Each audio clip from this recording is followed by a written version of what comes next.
She was already dialing when I opened the door. Diane Holloway, 50, HOA president. 7 years of fines under her belt. Stood about 18 inches inside my doorway with her phone held up so I could see the screen. 911. She had pressed it before I said hello. I have HOA authority to enter any unit in this subdivision, she said into the phone. Not to me, to the dispatcher. And the homeowner is refusing. I was holding a coffee mug. I was wearing house slippers. It was 7:58 p.m. on a Tuesday in May, and the woman threatening me had no idea the voice she was about to hear say 911. What's the address of your emergency belonged to my wife. She tapped her clipboard against my doorframe. Neon orange paper, construction cone, neon orange interior inspection notice. Bylaw section 4.18, dated tomorrow. You have 15 seconds to step aside, she said, or I'm telling the operator you're obstructing a lawful inspection. Behind her, 2 HOA board members stood on my lawn with clipboards. One photographed my front window. The other wrote something down. Neither of them looked at me. I kept my mouth shut. I only looked at the neon orange paper and the phone and the 2 silent witnesses on my lawn. And I thought, Diane, you picked the worst possible house on this street to bully tonight. You can picture the rest. The doorbell camera 8 inches above her left ear, recording in 2K with audio. The neighbors pretending not to watch from their own porches. Mrs. Alvarez across the street watering a plant that did not need watering. Mr. Patel 2 houses down frozen mid-grocery unload. The whole cul-de-sac suddenly found silent chores to perform. Yes, I need an officer at 1436 Briar Hall, Diane was saying into the phone in the voice she used at board meetings. Loud, theatrical, aimed at every porch on the block. I'm the HOA president. The homeowner is refusing a lawful entry. He's hostile. My voice had never gone above normal. I had not taken a step. I was in fact still holding the coffee. Diane lowered the phone half an inch and looked at me with the expression she used on people who had been late paying fines. Every house on this street belongs to the association before it belongs to you, she said. You would do well to remember that. I'd lived in that house for 8 years. My wife and I bought it 4 months before we got married. Our names were on the deed in a county office 20 miles away, signed, notarized, filed, recorded. The association did not own my house. The association had never owned my house. The association, technically speaking, did not own the square foot of porch Diane Holloway was standing on. I didn't say any of that. I took a small sip of coffee and watched her threaten me on a county recorded line. Officers are coming, she said, smirking. I suggest you open the door now and save yourself the embarrassment. I'll wait on my porch, Diane, I said with my doorbell camera on. The smirk slipped 1 minute. She covered it fast, looked back at her phone, raised her chin, said something else to the dispatcher about my demeanor. But I saw it. The first crack of the night, and there would be many more. Here is the part that matters about that moment, because it is the moment the next 5 weeks of her life hung on. Diane thought the phone in her hand was a weapon. She treated 911 like a button you pressed when you wanted the law to come over and confirm you were in charge. She had been pressing that button in various forms for 7 years. Fines, liens, threats, notices, 3-2 board votes that always went her way. She had a placard on her SUV she had laminated at a copy shop. She had a husband who used to be an attorney. She had a clipboard. She did not have a clue. She did not have a clue that the woman on the other end of that 911 call had heard my voice every morning for 8 years, had married me on a Saturday in April, had texted me 11 minutes ago to say the shift was quiet. She did not have a clue that every word she was speaking, no warrant, no injury, no danger, no authority, was being logged into a county database that would outlive her HOA career by a margin of decades. She thought she was calling the law. She did not yet know she was calling my wife. I set the coffee mug down on the little table beside the door. The porch light clicked on automatically. The sun was somewhere behind the maples, low and orange and going. Across the street, Mrs. Alvarez had stopped pretending to water and was openly watching. Diane was still talking, performing for the dispatcher, the neighbors, whatever version of herself she saw in the mirror. I let her talk. The cruiser would arrive in about 9 minutes. Deputy Reyes would step out of it, polite and patient and a complete stranger. And he would ask Diane 3 questions she would not be able to answer correctly.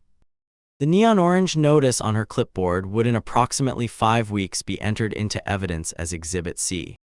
The phone she was holding would, in approximately 48 minutes, become the most expensive object she had ever owned. But all of that was still ahead of us.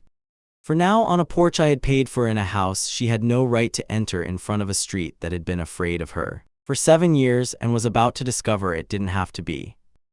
I just stood there and let her dig. She had brought a clipboard to what she thought would be a fight. She did not yet know she had walked into a recording to understand what happened on my porch that Tuesday night. You have to back up 8 years.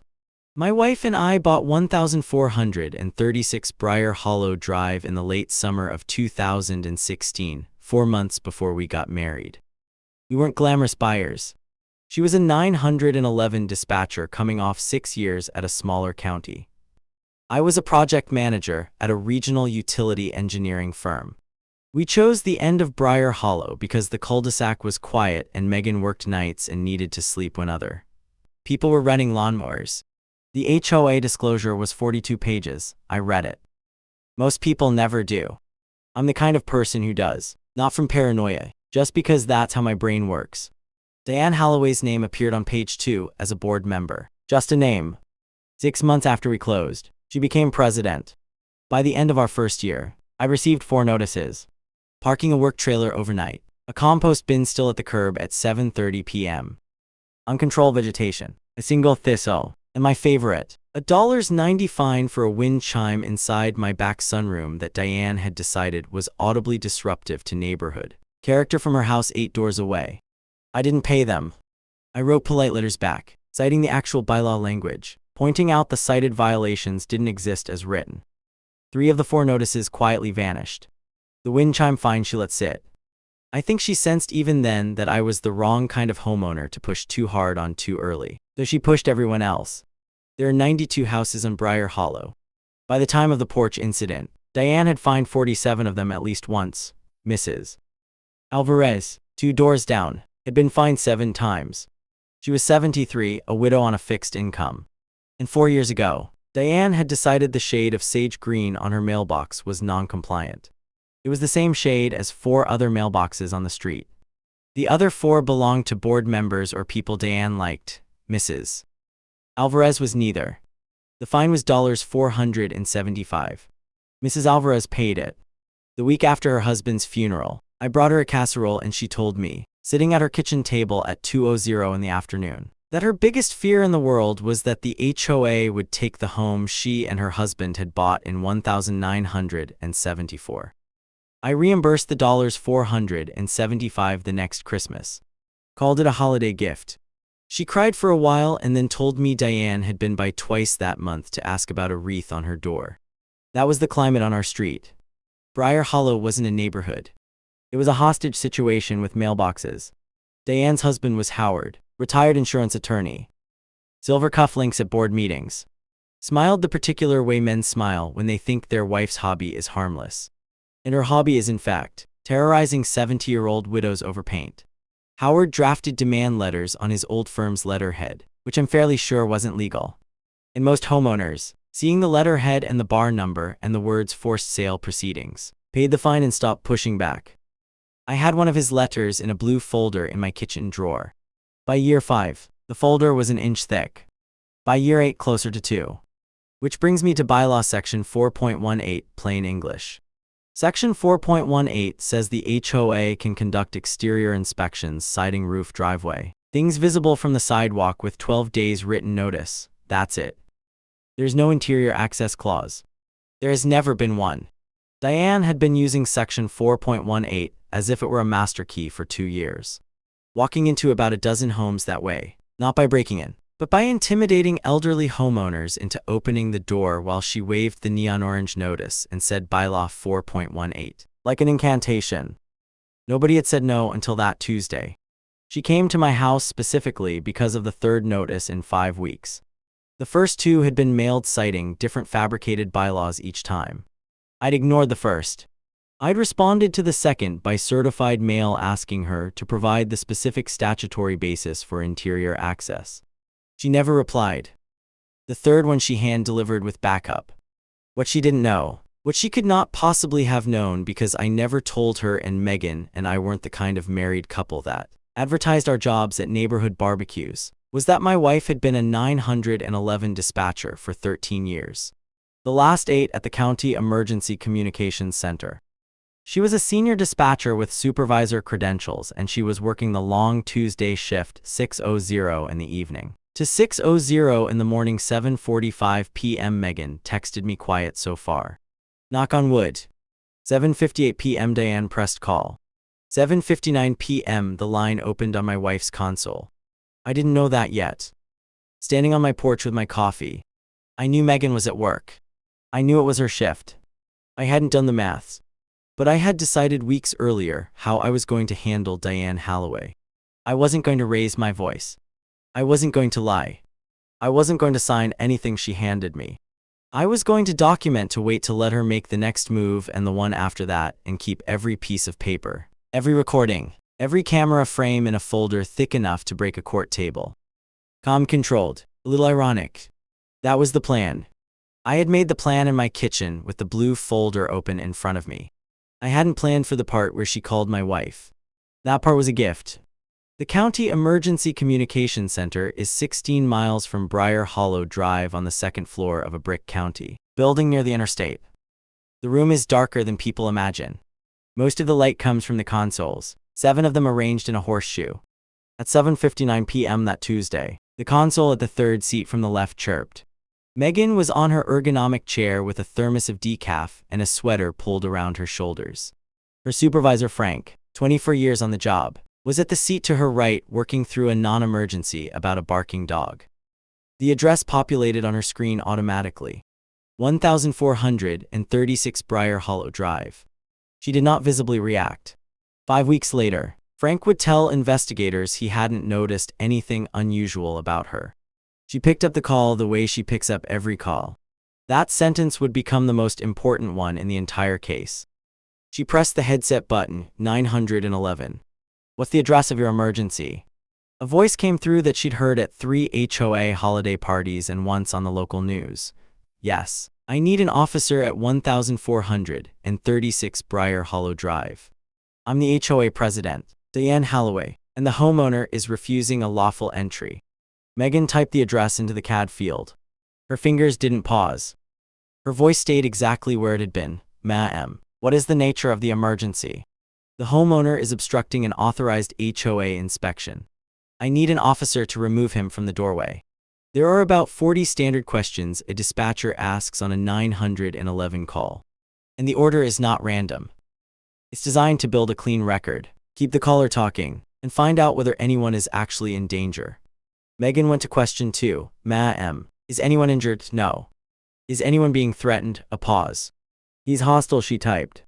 Caller states, subject is hostile. No specific threat described. Ma'am, is the resident armed or behaving violently? He's just standing there, but he won't move. He won't move from where Ma'am. From his own doorway, Frank, 4 feet away, was still typing about the dog. He hadn't looked up.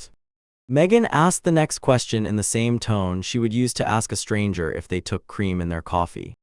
Ma'am, do you have a court order or a warrant authorizing entry to this property?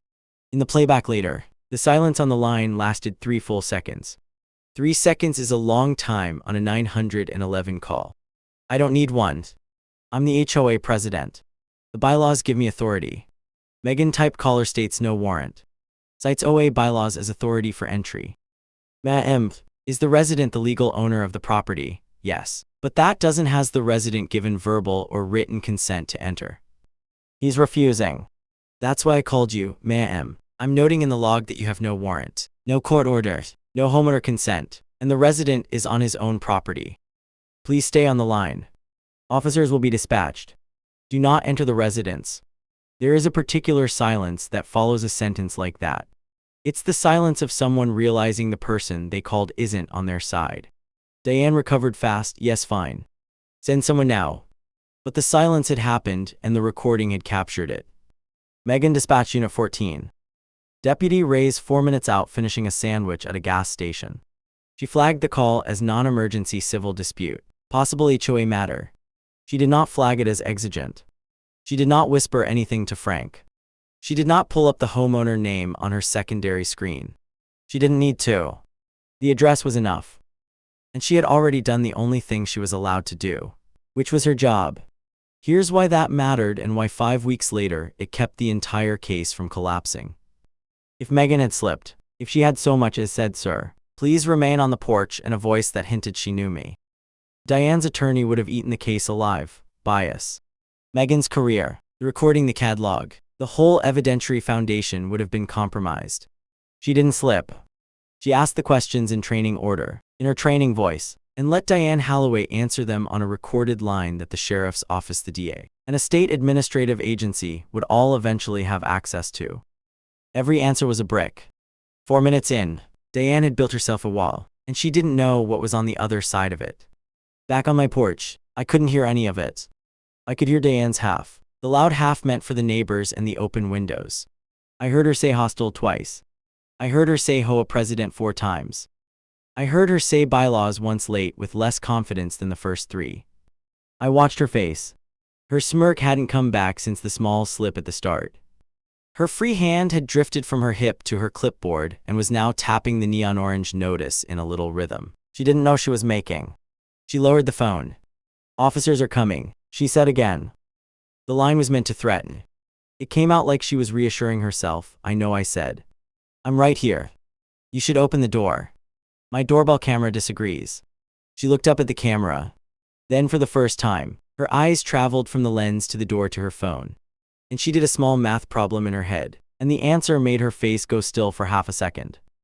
The kind of stillness that happens when a person realizes they might have miscalculated and then immediately decides they haven't, because admitting it is harder than continuing. She lifted the phone back to her ear. "Yes, I'm still on the line." He's "Yes, we'll wait." The 2 board members on my lawn looked at each other. Bill, I think his name was Bill, took a small step backward toward the sidewalk. The other one kept photographing my front window with grim determination. Across the street, Mrs. Alvarez set her watering can down on her porch railing. She did not go back inside. No warrant, no injury, no danger, no consent, no authority. Diane had handed the prosecution the entire case and 8 questions. The woman building that file was sitting 16 miles away in a dark room with 6 consoles, typing official notes in CAD and handwriting private ones in the margin. "Husband at this address. Call quality professional requesting supervisor review," the kind of clean, transparent notes that get reviewed the next morning and entered into the personnel record as exemplary handling under personal conflict of interest. No protocol violation. I didn't know about the notes yet. I would learn later. For now, I knew only that the cruiser was 4 minutes away, that the phone in Diane's hand was the most expensive object she had ever owned, and that the small still moment on her face, the half second she'd almost done the math, was the last moment in her HOA career that she would get to feel like the one in charge. She just hadn't done the math yet. The cruiser turned onto Briar Hollow at 8:06 p.m. 1 car, no lights, no siren. Just a white and blue sedan rolling up the street the way a cruiser rolls when dispatch has flagged the call. Non-emergency, civil, possible HOA matter. The driver parked behind Diane's SUV. Deputy Reyes got out, maybe 35. "Come walk," hat under his arm. He clipped his body camera on as he came up the walkway. I watched him do it. 3 recording devices now ran simultaneously. His body cam, my doorbell cam, and the county line that was still open in Diane's hand. Triple coverage, 3 angles, none of them mined. Diane lit up the moment he hit the walkway. Finally, she said, "Officer, this man has been raised a polite hand. Ma'am, I'll get to you, 1 moment please." He turned to me. "Sir, is this your residence?" "Yes." "Deed in my name and my wife's." "Are you the resident the caller was referring to?" "I'm assuming so. She's been talking about me for the last 9 minutes. Reyes nodded once. He looked at Diane's clipboard. He looked at the 2 board members on my lawn who had stopped photographing the moment his cruiser turned the corner. "Ma'am, you can lower the phone, I'm here." "Disconnect the call." Diane hesitated, then, "Yes, officers have arrived, thank you." She hung up. 16 miles away. My wife clicked a box that closed the call file, timestamped the recording, and routed it into the permanent CAD record. She moved on to her next call, the barking dog Frank had been handling, which needed a call back. She took it the same way she took every call. That detail mattered. "I'd learn about it later, sir," Ray said to me. The caller stated, "You're refusing a lawful HOA inspection." Walk me through it. She handed me a neon orange notice about 6 minutes before you arrived. It cites bylaw section 4.18 and demands interior access. She crossed my threshold without permission. She called 911 when I declined to step aside. I have a printed copy of section 4.18 inside. I'd like to read it. 20 seconds inside. I came back with a printed page from my blue folder. He read it carefully, did not skim. When he was done, he folded the page and looked at Diane. Ma'am, this says exterior inspections only. 12 days written notice, that's not. There are other clauses, ma'am. Did you provide 12 days written notice for an interior inspection tonight? Yes or no? It's more complicated than yes or no. No. Did the homeowner give you consent to enter? He's required. Did he give consent, ma'am? No. Did you have a court order or warrant? I'm the court order or warrant, ma'am. Yes or no? No. Raise, let it breathe. He looked at the clipboard, reached out, turned it slightly toward him. Read the date at the top, ma'am. Why is this notice dated for tomorrow? Diane opened her mouth, closed it, opened it again. The board members on the lawn had gone very still. It's its standard practice. We date them for a notice dated tomorrow. Served today before the inspection date. Doesn't grant authority for an inspection happening today. Even if section 4.18 covered interior access, which it doesn't, the date alone makes this invalid. He handed the clipboard back politely without breaking eye contact. Ma'am, I'm going to need you to step off this property. Picture this from the street, because the street was watching. Mrs. Alvarez had not moved from her porch. Mr. Patel was now at his mailbox, which suddenly required attention. 2 more porch lights were on that hadn't been on 5 minutes earlier. A newer neighbor woman year on the street maybe stood in her driveway with arms folded. Diane Holloway, HOA president for 7 years. The woman who had walked into a dozen kitchens by waving section 4.18 like a master key was being told to leave my porch by a deputy who had read her own bylaw and found it wanting. The whole street watched it happen. Bill took the cue and walked careful and casual back to his car. Didn't look at Diane. Didn't look at me, got in. The other board member, heavier mustache, kept his clipboard but lowered it. Stopped photographing. Diane did not move. This is harassment. I'm the HOA president. I have ma'am. I'm not arresting you. I'm asking you to step off this property. The homeowner has not consented to your presence. You have no warrant, no consent, no statutory basis. Please walk to your vehicle. I want to file a report against him, ma'am. You already filed a report. The 911 call is your report. It will be reviewed. Please step off the property. She stepped off slowly, shoulders straight, like a woman walking off a stage in a play she'd badly misread. She got to the sidewalk and turned back. This isn't over. The board meets Thursday. You'll regret this. Reyes did not turn around. He was looking at me. Sir, do you want to file any complaint regarding tonight? I'd like a copy of the incident report and a case number for my records. You'll have both by tomorrow afternoon. He wrote a case number on a small card and handed it to me. Body cam footage from tonight is available through a public records request to the sheriff's office. Case numbers on the card, understood. Have a good evening. He walked back to his cruiser. Didn't say anything to Diane on the way. Pulled away at the same unhurried pace he'd arrived at. The mustache board member finally walked off my lawn, ended up in Bill's car, and then Bill's car was gone too. Diane stood alone on the sidewalk in front of my house. Eventually, she walked back to her SUV, put the clipboard in the passenger seat with too much force, slammed the door. The dome light lit her face for a second, and went out. She sat in the dark SUV, engine off, 3 minutes. Mrs. Salve watched the entire thing from her porch. I picked up my coffee mug. The coffee had gone cold. I held it anyway. I wanted to be honest about what I felt. I didn't feel triumph. I felt something colder and more careful. The way a man feels when he's been right about something for a long time and finally has external confirmation the world agrees with him. Diane drove off, eventually past Mrs. Alvarez, past Mr. Patel, past the new neighbor. 20 m an hour down Briar Hollow Drive, and every porch she passed had a person on it. Every one of them watched her go. She threatened me with Thursday. The board met Thursday. I would go to the meeting, but first in the morning, I would do one specific thing. I would file a public records request with the county clerk for the official audio and CAD transcript of the 911 call, plus placed from this address at 7:58 p.m., I would pay the fee. I would get a confirmation number. I would obtain it the way any member of the public would obtain it, through the front door, not through my wife. That distinction was going to matter. The Briar Hollow Community Clubhouse is a low brick building at the entrance to the subdivision. The main room holds about 40 folding chairs. On Thursday at 6:55 p.m., every chair was occupied. A normal Briar Hollow board meeting draws 12 people. I'd been to 4 in 8 years. The most crowded had been the pool fees meeting in 2019, which Diane had called an unprecedented turnout, 32 people. This Thursday had 46 in chairs and 8 standing along the back wall. Mrs. Alvarez was in the front row. Mr. Patel 3 rows back. The new neighbor woman from across the street. Faces I'd seen at the mailbox but never spoken to, the news as they say, had traveled. I took a seat in the 3rd row. Notepad on my knee, phone openly on the armrest, recording. Tom Treasurer mid-50s, had voted with Diane on every fine I could remember. Looked at my phone. Tom looked away from my phone, at 7 sharp. Diane Holloway walked in from a side door. Navy blazer she had not been wearing on Tuesday, pearls hair set. She set a blue folder on the head table, adjusted the microphone, and called the meeting to order. Good evening.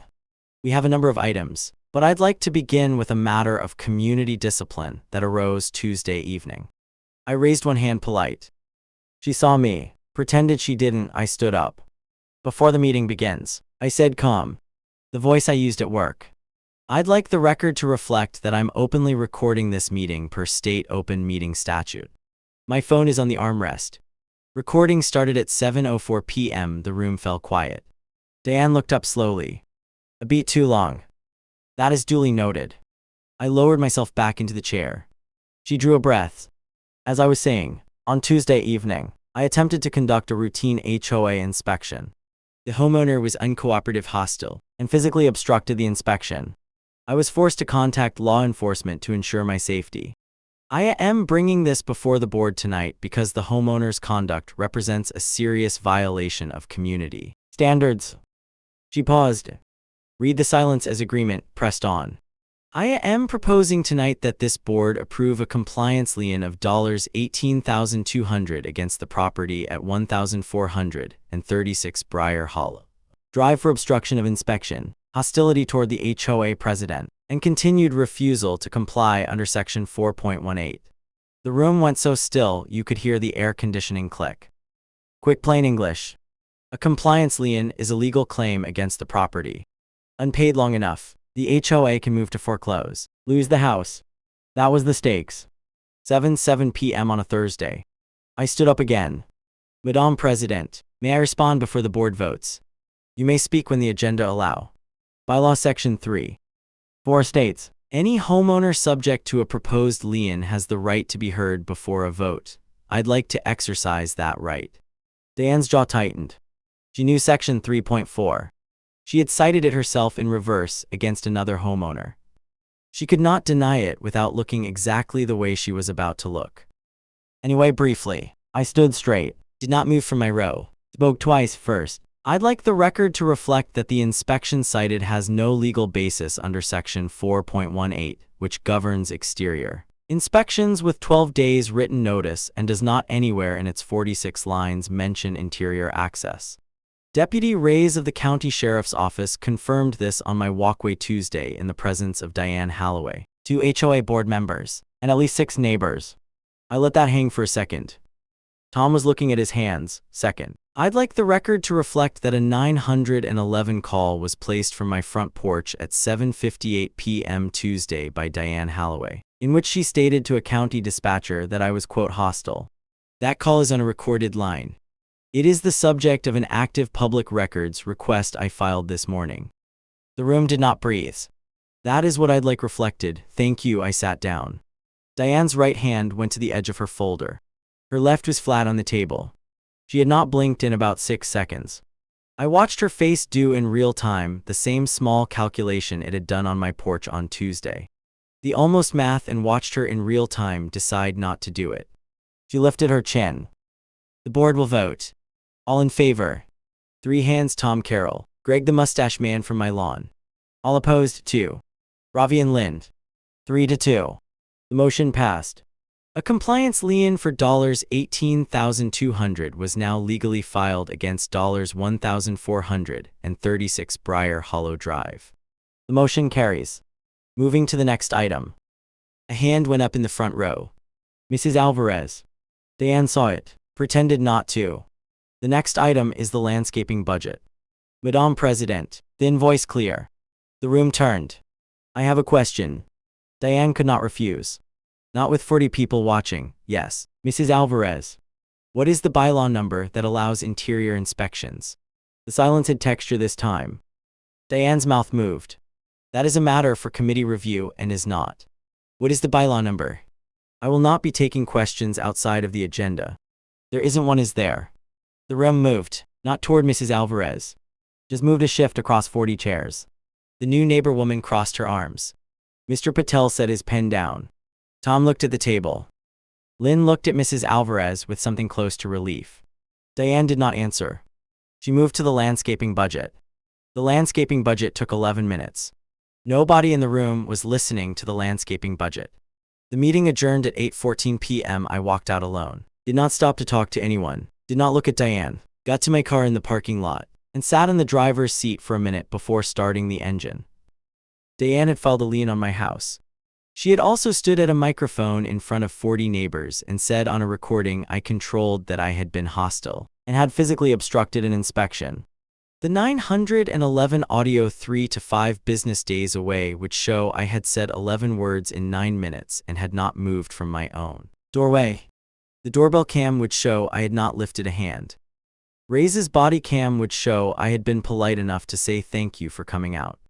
Defamation in this state requires a false statement of fact published to a third party that damages reputation. She had just done all three in front of 40 witnesses. My phone had been on the armrest the whole time. In my hand, walking out a notepad, a phone with a timestamp meeting recording, a sheriff's case number card, a county records confirmation number 224 CR 4481, and waiting on my kitchen counter. An unopened certified envelope from Howard. I drove home 12 minutes, walked past the doorbell camera that hadn't stopped recording since Tuesday. Let myself into the house I now had a $18,200 lien against. Megan was on shift. The kitchen was quiet. I sat at the table, opened the envelope. Diane had put it all on the record. The lie at 8:02 Tuesday. The lie at 7:39 Thursday. The lien with her signature on it. 3 weapons in one hand. And she still didn't know whose voice she had been lying to on Tuesday night.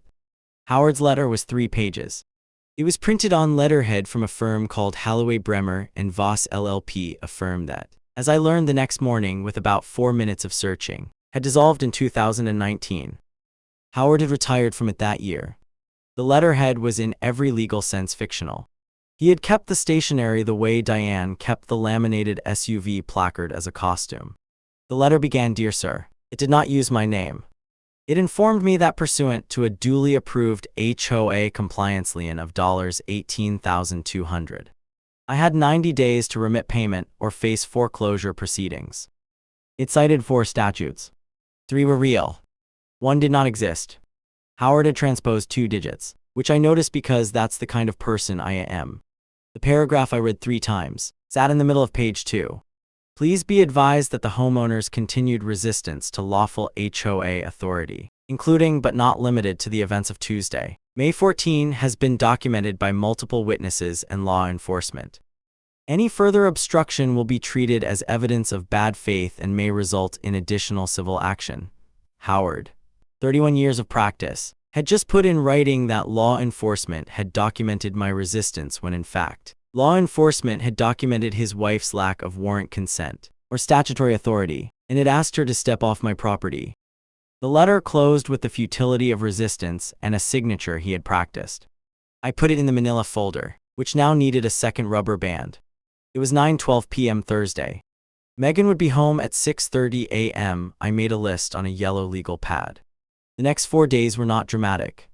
They were the opposite of dramatic. They were the kind of patient, slow paperwork days that made everything in the room on Thursday possible. Friday morning, county clerk's office at 8:30 a.m. 15-minute line. When I got to the window, I told the clerk Janelle, 19 years on the job that I was following up on records request 2024 CR04481. She typed the audio file in CAD. Transcript would be ready Monday. The request had a small fee, $18 for audio, $9 for transcript, $4 for certification, and I paid cash. She handed me a yellow receipt with a stamp. Paid certified copy requested. I did not call Megan that morning. I did not ask her to pull the file. I did not ask her to confirm anything about the recording. Megan and I had not spoken about the call. She had come home Wednesday morning at 6:30, made tea, sat at the kitchen table and said, "I took a call from this address Tuesday night. I followed protocol. I've requested supervisor review of my handling. I'm not going to discuss the contents with you until the case is closed or until you have the recording through public records." I had said, "Understood." She had said, "Thank you." That had been the entire conversation. We had then made eggs. Most couples would have leaned across the table and whispered. We did not. Megan had walled the call off completely until I held the certified copy in my hand. She had done it without me asking. She had been a dispatcher for 13 years, and she knew in a way most people didn't how easy it was to destroy a case by saying the wrong thing across a kitchen table. So, we made eggs. Friday afternoon, I called the sheriff's department, asked for Deputy Reyes' report, got the email at 4:47 p.m. 2 pages. The line I lingered on. Homeowner remained on his porch and did not raise voice or move from doorway at any point during interaction. I added the report to the folder. Saturday morning, Mrs. Alvarez knocked on my door at 9:15 a.m. with a shoebox. She was wearing a cardigan and the expression of a woman who had decided something she had not allowed herself to decide before. She did not come inside. She handed me the shoebox on the same porch Diane had stood on 4 days earlier, and she said, "I heard you mention a recorded line at the meeting. I have something for you, 4 years of HOA correspondence, fine letters, photographs of her mailbox, a receipt for the $475 she had paid in 2021, 3 wreath violation notices, and 1 handwritten note Diane's handwriting. No letter had that read, Mrs. Alvarez, if you continue to argue these fines, the board will take steps that may result in loss of your home. D-Hal." I held that note for a long time. Mrs. Alvarez watched me read it. She did not cry. She had cried, I suspected, in 2021. She had decided sometime in the last 4 days that she was done crying. "I'm tired," she said. "Use what you need. I'll only need a little of this. Then take what you need. I don't want the rest in my house." She walked back across the street. She did not look back. Sunday morning, I drafted a letter to Howard. 3 lines. I read it back, deleted the please, and rewrote it. Howard acknowledged receipt of your demand letter dated Thursday. Materials of record will be presented at the next board meeting. Ensure your wife is present. Mailed certified. Receipt to the folder. Howard would open the letter Monday. He would not understand what materials of record meant. He would assume the worst version he could imagine, which would be wrong because the actual version was worse. He would tell Diane the homeowner had folded. He would pour himself a drink. Sunday night, I made an inventory at the kitchen table as of Sunday, May 19, 10:14 p.m. in my possession. Printed section 4.18. Exterior only language highlighted. Certified mail receipt for my response to Diane's second inspection notice. 3 weeks before the porch incident, requesting statutory basis. She never replied. Deputy Reyes' incident report. Sheriff's case number card. Body cam available via public records. Timestamped audio of Thursday's board meeting, including Diane's hostile and physically obstructed statements, plus Mrs. Alvarez's unanswered question. Pending records request 2024 CR4481 for the 911 audio. Howard's letter on dissolved firm letterhead citing one non-existent statute claiming law enforcement had documented my resistance. Diane's handwritten note from the shoebox. Certified mail receipt for my response to Howard. The folder needed a 3rd rubber band. I did not feel angry. The anger had moved through me on Tuesday and Wednesday. What was left was a quiet, careful, almost cold attentiveness, the way you feel when you are about to do something irreversible to someone who has spent 6 years doing irreversible things and assuming nobody would return the favor. I did not feel triumphant either. I knew Thursday was going to be public. I knew Diane was going to discover in front of 40 neighbors who had been on the other end of the 911 line. I knew she was going to discover it the way she had made other people discover things without warning in a room of witnesses with no chance to recover. It was going to be the worst night of her HOA presidency. I was not going to enjoy it. I was going to be there. Monday morning. Janelle called at 11, 8 a.m. audio and transcript ready. I drove to the clerk's office, paid the certification stamp, walked out with a sealed manila envelope. Inside, one USB drive with the original audio, one certified CAD transcript with timestamps, dispatcher questions, caller responses, and the closing summary. No warrant, no homeowner consent, no statutory basis for entry asserted by caller. Subject of complaint remained on personal property throughout interaction. One certification stamp confirming true and accurate copy. I sat in my car in the clerk's lot for a minute. The USB was in my shirt pocket. The transcript was on the passenger seat. I had obtained the main weapon through the front door through a 15-minute line, $1.25 fee, a yellow receipt, and a clerk named Janelle, who had no idea what she had just handed me. Not through my wife, not through any back channel, not through anything Howard could ever argue was tainted or improperly accessed. Megan had not pulled the file. Megan had not seen the file since Tuesday night. Megan would not see the file again until I played it in public Thursday, at which point she would hear it the same way the rest of the room heard it through the front door. That distinction, the small, boring paperwork distinction between retrieved by spouse and retrieved by public records request, was the difference between a clean case and a thrown-out one. Howard, with his 31 years and his fictional letterhead, was going to find that out Thursday. I drove home with the USB in my pocket. Thursday was 3 days away. Diane was almost certainly across town, telling Howard the homeowner had folded. She still did not know whose voice she had been lying to on Tuesday night. She had less than 72 hours left to figure it out before the room would figure it out for her. I arrived at the clubhouse at 6:43. The parking lot was already half full. By 7:00, there would be 62 people in a room built for 40. I carried a slim black laptop bag. Inside, one USB drive, one certified manila envelope, a printed copy of Deputy Reyes' incident report, a single page from Mrs. Alvarez's shoebox, the printed section 4.18, and a small Bluetooth speaker the size of a paperback.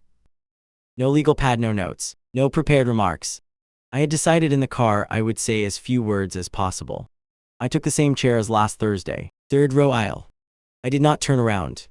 I could hear the room filling behind me. I had requested time on the agenda by email Monday afternoon. Lynn had confirmed top of the agenda, L. At 7:04, Megan walked in. Jeans, cream cardigan, wedding ring, nothing identifying. She took a seat in the last row by the back wall. She did not look at me. I did not look at her. She had a small notebook in her lap and was already making notes on the room. She had told me 2 nights before that she wanted to be there, not as my wife, as a witness. Her supervisor, Frank, had cleared it. She was off shift. She was in every way that mattered an attendee. At 7, Diane Holloway walked in, navy blazer, no pearls, hair less set than last week.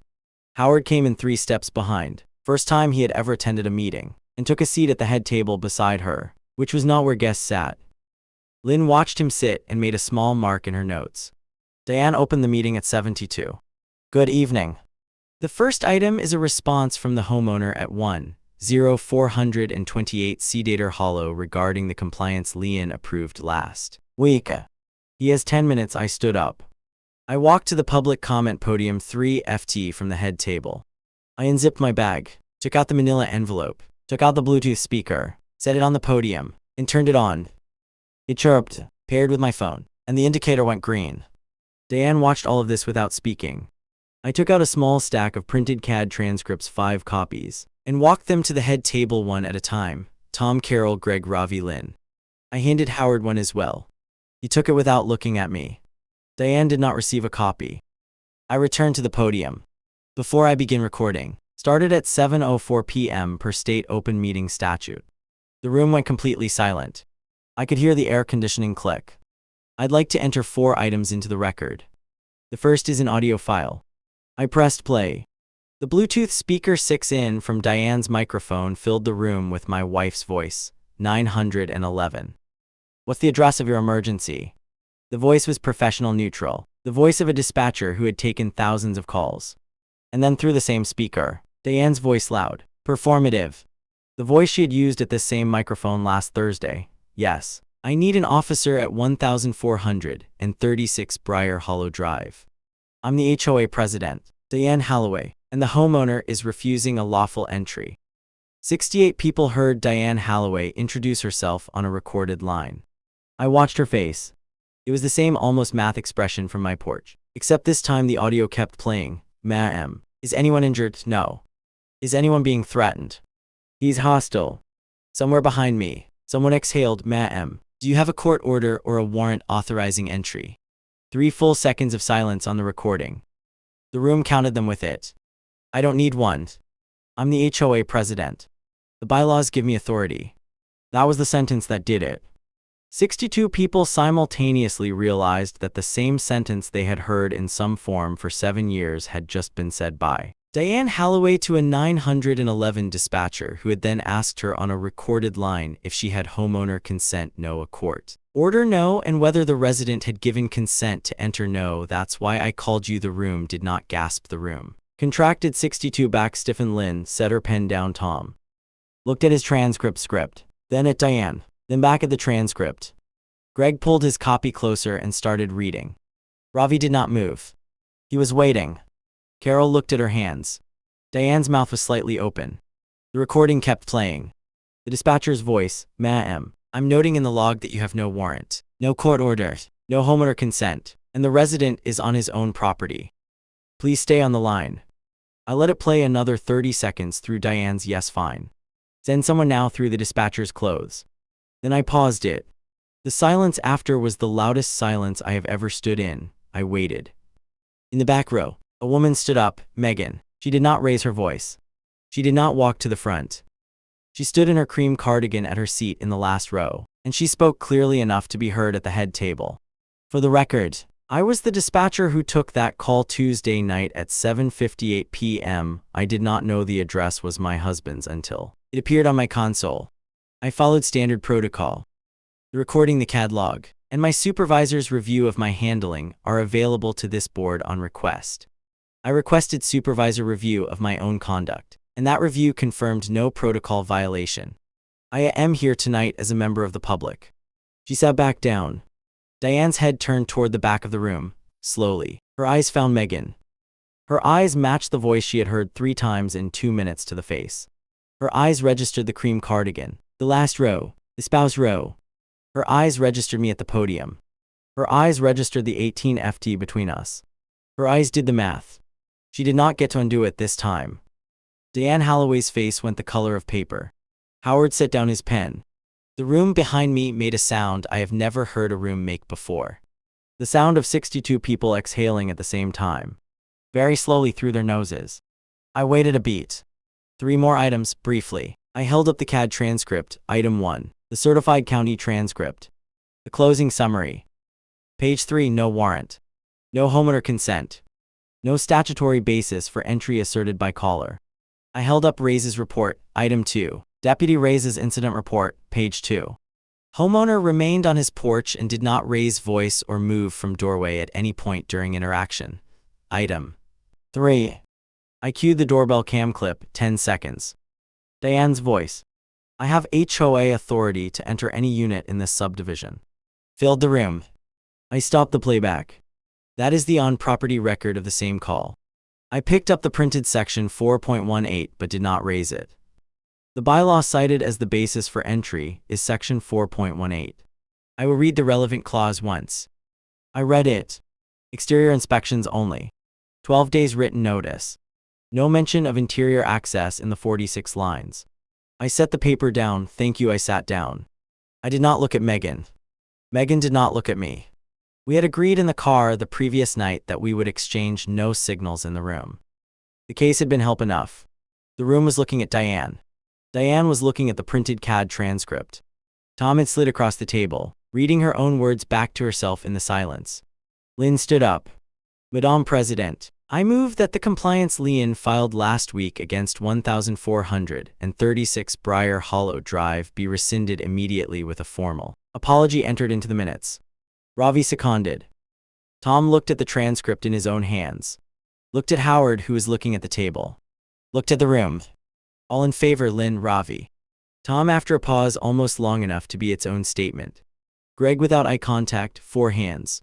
Carol stayed in her lap. Diane stayed in her lap. Motion carries. 4-0. 1 abstention. Leanne rescinded. Apology to be entered. The room shifted again.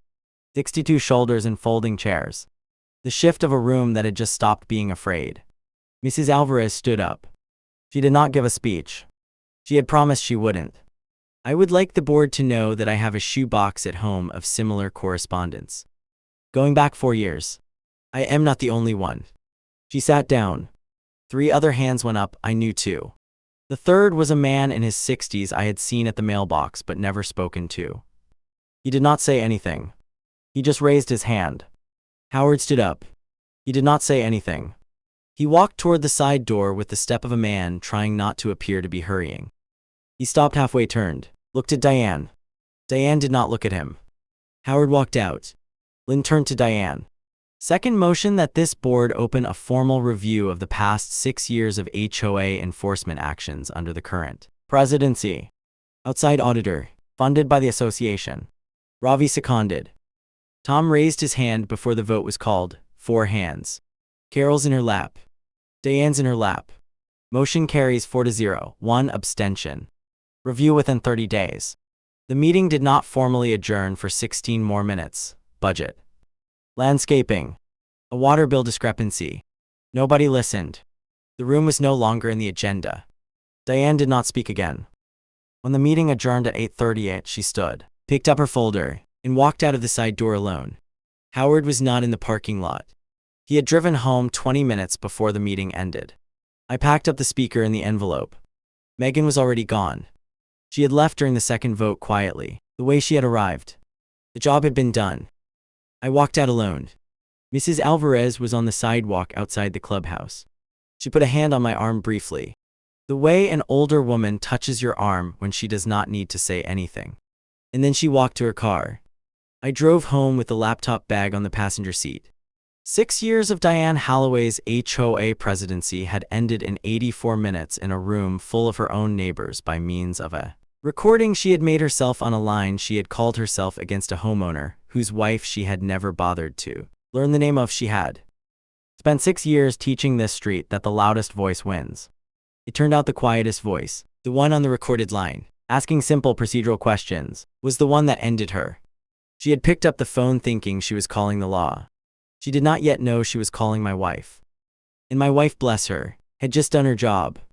5 weeks later, on a Saturday in late June, I was on my porch with a cup of coffee, same porch, same hour of evening around 7:30, sun behind the maples, light going soft and orange, same mug, same doorbell camera, 6 in above the same door frame, still running, recording nothing of interest. A boy from 2 streets over road passed on a bicycle. A dog barked once and stopped. That was the only sound on Briar Hollow Drive. The legal payoff came in 3 pieces. The first arrived 8 days after the meeting. The Briar Hollow HOA by special election voted to remove Diane Holloway as president, 62-14. Mrs. Alvarez told me on her porch one afternoon that she had voted, that her hands had not shaken when she did it, and that she had cried in her car afterward. Not from sadness, she said, but from the surprise of finding out she could. Lynn became interim president. Ravi became vice president. Tom remained treasurer. And in the weeks following the Thursday meeting wrote a quiet 2-page memo recommending all fines from Diane's tenure be audited and refunded where unsupported. The memo was not glamorous. Tom was not glamorous, but the memo existed. The second piece arrived 9 days later. A certified envelope from the county DA's office. Misdemeanor charges had been filed against Diane Holloway for false report to a 911 dispatcher and misuse of emergency services. Maximum penalty in this state, 1 year county jail, and a $2,500 fine. The DA had reviewed the certified audio, the CAD transcript, Ray's body cam, my doorbell footage, and the open meetings recording. Prosecution was, in their words, in the public interest arraignment scheduled for August. The third arrived 3 weeks after that. The State Bar Association opened an inquiry into Howard Holloway regarding the demand letter on dissolved firm letterhead. They asked whether I wished to file a formal complaint. I did. I attached the letter, the bar number, and a screenshot of the dissolved firm registry entry. I did not pursue civil damages against Diane. A lawyer friend told me at her kitchen table that I had a strong defamation case worth low 5 figures. I declined. I had said publicly that I considered the matter closed once the lien was rescinded. I had meant it. I had not done any of this for money. I had done it to be allowed to live in my own house without a 68-year-old woman walking into my doorway with a clipboard. The financial payoff came on its own. Diane and Howard sold the white SUV with the laminated placard. The HOA refunded $475 to Mrs. Alvarez with a letter signed by Lynn. The board has determined this fine was issued without sufficient basis. We apologize. Mrs. Alvarez framed the letter. She hung it in her hallway next to a photograph of her husband. The outside audit began in early June. By late June, the auditor had reviewed about 90 fines and recommended refunds totaling $11,400 to 14 households. The social payoff came in pieces too quiet to itemize. 3 houses on Briar Hollow had small handwritten signs on their porches that said only "thank you," no name, no explanation. I did not know who put them there. I never asked. The sign stayed up for 9 days, and then on a Sunday morning, they were all gone at once. Mrs. Alvarez repainted her mailbox, the exact shade of blue it had always been. She did it on a Saturday morning with a small can of touch-up paint on a stepladder she should not have been on at her age. I crossed the street and held the ladder while she finished the last side. When she was done, she stepped down, looked at the mailbox and said, "There. Same blue." That was the entirety of the social payoff. Same blue. A young couple, 20s, first house, both on their phones half the time, moved into the property. Greg, the mustache man, had quietly sold 4 weeks after the meeting. Mrs. Alvarez crossed their lawn the day they moved in, carrying a plate of cookies and a printed copy of the revised Briar Hollow bylaws. Lynn had rewritten them with help from a paralegal in town, and they now ran to 11 pages instead of 42. I watched from my porch. The wife, maybe 25, laughed at something Mrs. Alvarez said. The husband smiled. They invited her in. She went in for 10 minutes and came back out with an empty plate. She crossed back and waved at me without breaking stride. I waved back. The emotional payoff is harder to describe than the legal one. Megan came home from her shift the Friday morning after the Thursday meeting, and we did not talk about the meeting. We made eggs. We drank coffee. She told me about a 2:40 a.m. call from a woman whose cat was stuck in a kitchen cabinet. We laughed for the first time in 9 days. Frank, her supervisor, wrote her a formal commendation for her handling of the call from our address. It was entered into her personnel file. It read in part, "Dispatcher demonstrated exemplary professional discipline under circumstances of personal conflict of interest, including but not limited to the dispatcher's complete refusal to discuss or disclose call content outside official channels for the duration of the investigation. No protocol violation occurred at any point." Megan read the commendation once, folded it, and put it in a drawer. She did not show it to me. Frank did. Frank brought a copy to our house the following weekend, handed it to me on the porch and said, "She'll never show you this, so I will." I read it with the same coffee mug in my hand that had been there 5 weeks earlier on the night of the porch. I did not cry. I am not the kind of man who cries easily, but I sat with it for a while, and Megan came out onto the porch and sat next to me, and we did not say anything for about 10 minutes. That was the part that mattered most. She had been from beginning to end the only person in the entire story who never raised her voice, including me. I want to close where I began, on my porch on a Saturday in late June, with the same coffee mug and the same doorbell camera and the same maples behind the cul-de-sac. The neon orange interior inspection notice from that Tuesday, 5 weeks earlier, was framed on the wall of my home office where I could see it from my desk. It had become a kind of joke, but not a cruel one. I had made it small. The frame was the cheapest kind, plain wood drugstore. Underneath the neon orange paper, I had taped a small handwritten label that read only bylaw section 4.18, exterior only. That was all. No date, no name, no commentary. I had not done any of this to make Diane Holloway see something. I had done it so I could sit on my own porch on a Saturday evening with a cup of coffee and my wife somewhere inside the house humming to herself in the kitchen, and not worry about who was walking up my driveway. That had been the point all along. It had been the point from the beginning. The doorbell camera was still running. It was not recording anything important. It would, I suspected, never record anything important again. Across the street, Mrs. Alvarez was on her own porch in a rocking chair I had not known she owned, reading a paperback with the spine cracked open across her knee. She was not watching anyone. She was just reading. Megan came out onto the porch with her own mug and sat down in the chair next to mine. She did not say anything for a while, then, "How's the coffee? It's cold. I'll make a fresh pot. I'll come help." We stood up together and went inside. The screen door swung shut behind us. The neon orange notice was on the office wall as we passed it. Neither of us looked at it. The sun finished going down behind the maples on the far side of the cul-de-sac, and the porch light clicked on automatically. 5 weeks to the day later, on a quiet street where the loudest voice no longer mattered, because the rules finally belonged to everyone again.